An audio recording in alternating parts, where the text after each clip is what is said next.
Did you know that Jesus told a story about a man who got paid a whole bunch of money for doing nothing? Okay, so there was this guy who owned a vineyard, and he wanted to hire some workers to pick grapes. So he went out into the marketplace and he started recruiting people. And the people that he recruited said, "Hey, we want to work for you, but we're busy doing other things. So if you pay us by the hour, then we'll come and work in your vineyard." So he agreed to pay them by the hour. And then he turned to the people and he said, "Hey, go into my vineyard and pick grapes until evening."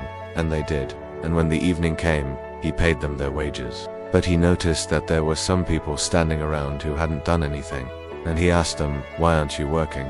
And they said, "Because you didn't tell us that we were hired." He said, "Well, you're actually hired. You just didn't show up." They said, "Well, how are we supposed to work without being told to do so?" And he said, "Here, take this money and go work in my vineyard." So they took the money and they went to work. And when they all came back together at the end of the day, the people that had worked the entire day were upset because they were only paid what they were worth, their hourly wage. But the people who hadn't done anything, they got paid the same amount as them, which was a whole bunch of money. And they were like, "How is this possible?" And he said, "I am the owner of the vineyard and I can pay whoever I want, whatever I want." Then he said something very profound. He said, "It is the Lord who is the master of the vineyard, and I am just his servant." But here is the thing. The last will be first and the first will be last. Do you think that you're re-working for God, or do you think that you're re-working for money? Because here's the thing. God doesn't owe us anything.